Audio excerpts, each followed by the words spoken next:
સાવધાન થઈને તે વાર્તાને કરવા સાંભળવામાં અતિશય તત્પર થઈ જાય. અને તત્પર થઈ જાય પાછા, એકદમ ખબરદાર થઈને પાછો. બહુ થાક લાગ્યો છે ને કઈ એવું નહીં, પાછા એટલા તત્પર થઈ જાય. એટલો બધો થાક. પંચતીર્થમાં અમે ગયા હતા મોગરો ની અંદર, બધા થાકી ગયા.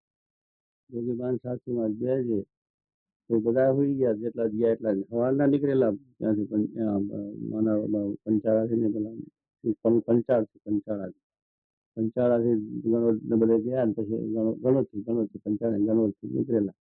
પંચાળા બધા એ કર્યા પછી આ લોજ વચમાં આવ્યું. લોજ ના દર્શન કર્યા, મોગરોડ પહોંચ્યા.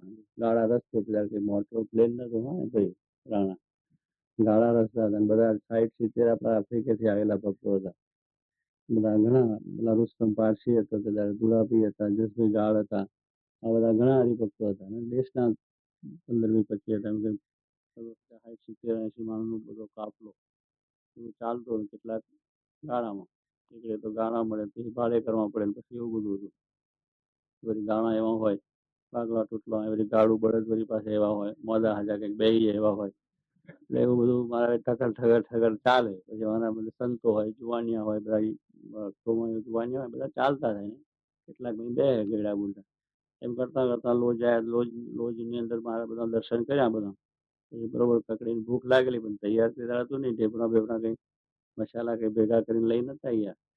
એટલે પછી એ પ્રમાણે પહોંચી જઈશું ત્યાં આગળ એવું હતું. પણ આ બધું ગાળા બધું એવું હતું એટલે જરા ટાઈમ વધારે લાગ્યો. દર્શન કરવા પછી જરા ટાઈમ લાગે એ બધું થતું હતું. રામચંદ્ર કાકા પાસે ઘસ્યો હતો. આપડે સુખડી નો કે સુખડી, એને છૂટી સુખડી કહે ને એને ઘસ્યો કહેવાય. એટલે એ ડાબરામ હતો. સુખડી બનાવે ને ચોકના વર્ષ એને સુખડી થઈ જાય, પણ એને થોડું છૂટો ખાવરે ને ભૂકો એને ઘસ્યો કહે. એવું બનાવી લાયેલા. કેળાવાળ ખરા ને એટલે બહુ ઘી ના વાપરે. કેળાવાળ તમારે સમજી રાખો. કેળાવાળ છે એ બહુ તમારે વાણિયાને વટલાવે એવા કેળાવાળ. એને કેળાવાળ બ્રાહ્મણ એટલે ખરેખર બ્રાહ્મણ. ગામથી બહાર નીકળે એટલે જોડા હાથમાં ચાલી જાય. એટલે પણ જોડા ને ભલે પગ તૂટી જાય નો વાંધો નથી, જોડો ના તૂટવો જોઈએ, જોડો ના ફાટવો જોઈએ. હા, ચમડું નવું આવે છે, પેલું ક્યાં હોવાનું છે. જોડા હાથમાં ચાલીને સામે ગામ પહોંચે ત્યાં પહેરી લે, પણ વચમાં ન પહેરે. એવા બધા જબરજસ્ત.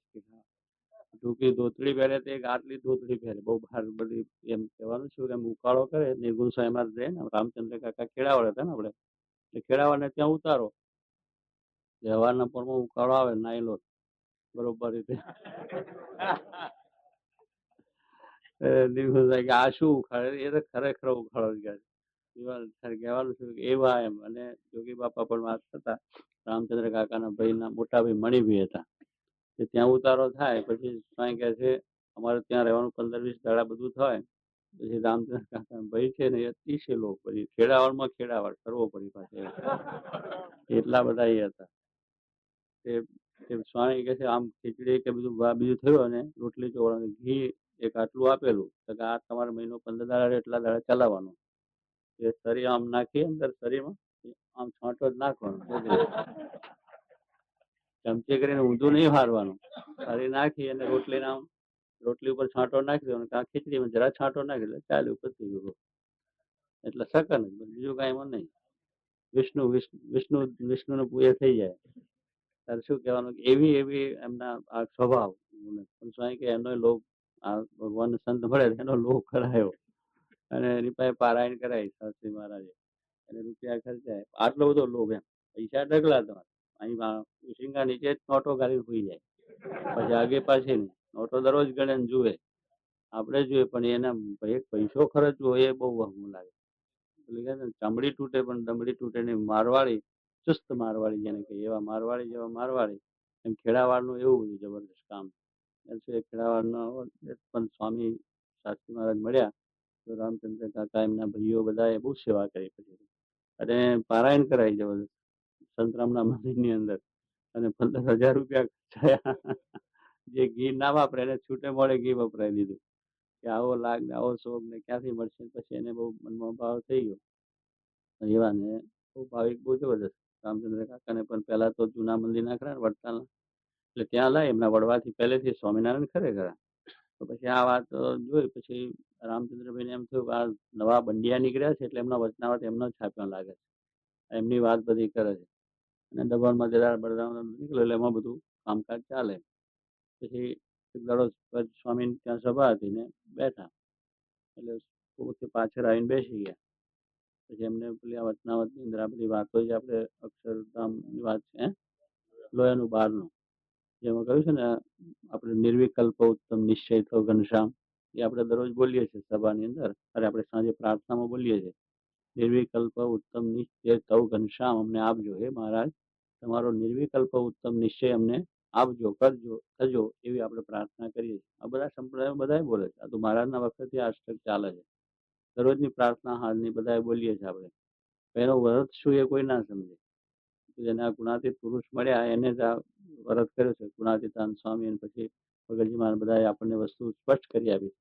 આ સિદ્ધાંત આપણો મહારાજનો જે સિદ્ધાંત છે કે નિર્વિકલ્પ ઉત્તમ નિશ્ચય છે. કોઈ જાતનો સંકલ્પ ના થાય નિર્વિકલ્પ થઈ આ લોકો એમ ઉત્તર કરી સંકલ્પ ના થાય તો એવું તો કઈ નથી. પણ મૂળ શું મહારાજે સમજાયું કે અષ્ટાવરણ યુક્ત એવા જે અનંત કોટી બ્રહ્માંડ કેટલા અષ્ટાવરણ યુક્ત આ બધું અનંત કોટી બ્રહ્માંડ છે રાણા. હવે એ અક્ષરના એક રૂવાડાના વિશે ઉડતા પડે છે.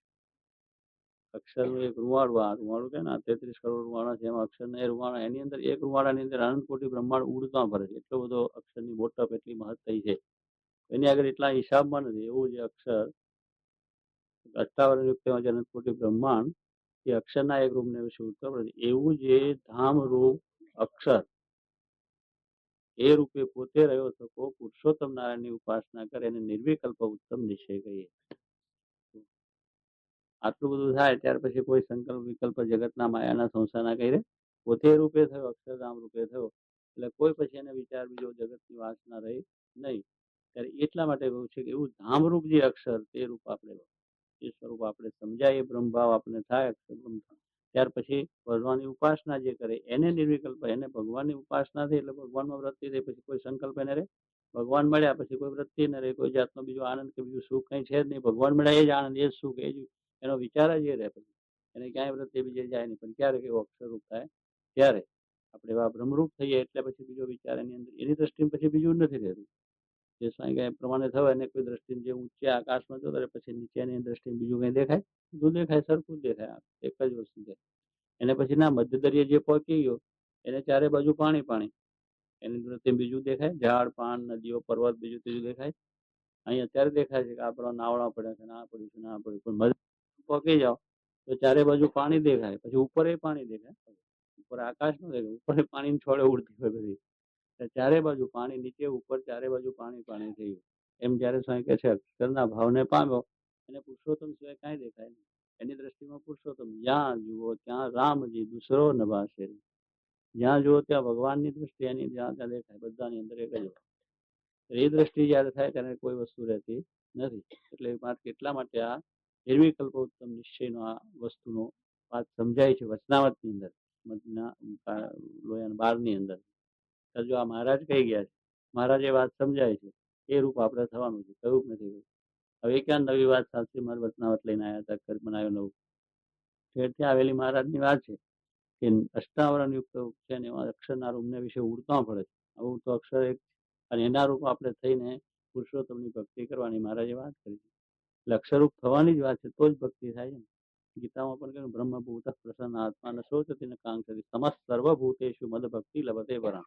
આ તો ગીતા પણ કહી જાય છે કે મારી ભક્તિનો અધિકાર કોને છે કે જે બ્રહ્મરૂપ થયો છે અને બ્રહ્મભૂત પ્રસન્ન આત્મા અને જે થાય એને જ પ્રસન્ન આત્મા રહે.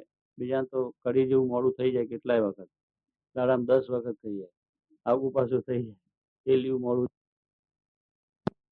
આમ જો તો આનંદ થાય પછી ઢીલા ઢપ થઈને પડ્યા રહે પછી કઈ ના થાય. મૂળ નથી આવ્યો પણ મૂળ ના જ આવે કઈ આ જગતના પદાર્થનું મૂળ છે જ ક્યાં. જેમાં મૂળ નથી મૂળ આવવાનો ક્યાંથી છે. ઘડીક વારનો ક્ષણિક આનંદ છે તે આવી જાય ને પછી પાછું ચાલ્યું જાય. આ તો અખંડ મૂળમાં જ રહે. કારણ કે 2 માણસ હોય 50 માણસ હોય 1000 માણસ હોય કે આ જગતના બંગલો હોય કે ગાગડું હોય કે છાપરું હોય કે ગમે તો બેઠા એને આનંદ આનંદ જ છે. એને કેવું કઈ છે કે આવું હોય તો જ આનંદ આવે આવું હોય તો ના ભગવાનનો આનંદ લઈને બેઠા છે એટલે પછી એને કોઈ જાતનો એ વાંધો રહેતો નથી. એટલે એને બધો આનંદ આનંદ સુખ સુખની વસ્તુ છે.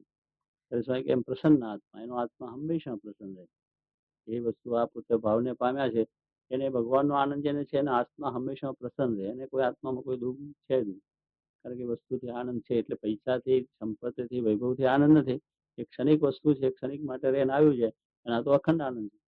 ભગવાનનું સુખ છે, અખંડ છે, અવિનાશી છે, સુખરૂપ છે, આનંદરૂપ છે, અખંડ આનંદ વસ્તુ છે. ક્ષણિક આનંદ છે નહીં, એટલે એ જેને આનંદ થયો એને અખંડ આનંદ રહ્યા છે. એનો પ્રસન્ન આત્મા હંમેશા રહે, એને ચડ ઉતર જેવું થવાનું વસ્તુ છે નહીં. એને તો આનંદ આનંદ પ્રસન્ન આત્મા, નશો એને કઈ શોક નહીં, શાંત, બધું ભગવાન સંબંધી વસ્તુ છે. કોઈ ઈચ્છા પણ નથી એને, અને બધાના ઉપર એની સમસ્ત સર્વભૂતેષુ, બધા ઉપર દયા, બધા ઉપર પ્રસન્ન, એના ઉપર એક ત્યારે એ કે છે એવો જે થયો એ મારી ભક્તિને થાય પામે છે. ભગવાને કહ્યું, એ જ મહારાજે પોતે કહ્યું આ પ્રમાણે જે થાય છે એને આ દ્રષ્ટિ, ત્યારે અક્ષરના દ્રષ્ટિને, અક્ષરના ભાવને પામીએ આપણે, એટલે એની દ્રષ્ટિમાં પુરુષોત્તમ નારાયણ રહે છે, બીજું કઈ રહેતું નથી, અને એ ભક્તિનો અધિકાર બને છે. એટલે એ પ્રમાણે એ વાત જયારે વંચાઈ સભાની અંદર, ત્યારે રામચંદ્ર કાકા બેઠેલા હતા. એને તો આ બંડિયા એમનું પોતાનું લાયા લાગે, અક્ષરની વાત કરવી જ પોતાને. હા, વાતો કરે છે ગુહાતીતની, એટલે આ એમનું મેં ગુસાડ્યું લાગે. એમને પોતે ઘરે જઈને પોતાનું વચનામૃત, જે જૂની ટાઈપમાં જે પહેલા આચાર્ય વડતાલથી છપાયેલું હતું, એની અંદર જોયું. મારું આ તો બરોબર છે, લીધેલી તો છે, આમાં કઈ ખોટું છે નહીં. જે એમના વચનામૃતમાં છે તે વચનામૃતમાં વચનામૃત મેળવ્યા, બરોબર જોઈ લીધું. પછી તો એમના વાત સાચી. પછી સ્વામી પાસે આવ્યા ને પછી મારે કહ્યું વાત તમારી સાચી. પછી તો આપણા સત્સંગમાં પછી અક્ષર પુરુષોત્તમના નિષ્ઠા બધું જોડાઈ ગયા, અને પછી તો ખરેખર બધી સેવાએ કરીને અતિશય અલૌકિક રીતે પોતે મહારાજ સ્વામી રાજી પણ કરી લીધા. કહેવાનું શું, પછી એ બધા ભાઈઓને બધાને સત્સંગ થયો, અને આ રીતે આ જોડાઈ ગયા. ત્યારે એવી રીતે આ ભગવાનની કથા, વાર્તા, કીર્તન એ સ્વામી કહે છે આપણે આવું છે. એટલે સત્ય સિદ્ધાંત સાચો હતો તો સમજાઈ ગયું, એમાં કોઈ નવી વસ્તુ કોઈ હતી નહીં, તો વાત એમને સમજીને બધું કાર્ય થઈ ગયું. અને પછી તો ખરેખર આ સત્સંગમાં એમની અલૌકિક સેવા થઈ ગઈ. આપણે બધું જાણીએ, મોતીભાઈ, આશાભાઈ, હમણાં મોતીભાઈનું કીર્તન ગયું ને, એવા મોતીભાઈ હતા. મોટા સ્વામી આશાભાઈ એટલે ઈશ્વરભાઈના, રામચંદ્ર કાકા, એવા બધા જૂના જૂના. એટલે પછી શિર સાથે સત્સંગ, એટલે શિર સાથે સત્સંગ. પછી બીજું કઈ જોવાનું નહીં, જગતનું સુખ બીજું તે શું થશે. તો પછી સ્વામી માટે માથું જ મૂકી દીધું એ લોકોએ, અને સેવા સેવા ને સેવા, એવું જબરદસ્ત કાર્ય થઈ ગયું. ત્યારે એ લાભ લેવાઈ ગયો, કામ થઈ ગયું. ત્યારે કહેવાનું શું, એમ પછી ભગવાનની કથા, વાર્તા, કીર્તનની અંદર પણ એટલો જ રસ, એટલો જ આનંદ, એટલું સુખ એમને પ્રાપ્ત થઈ ગયું.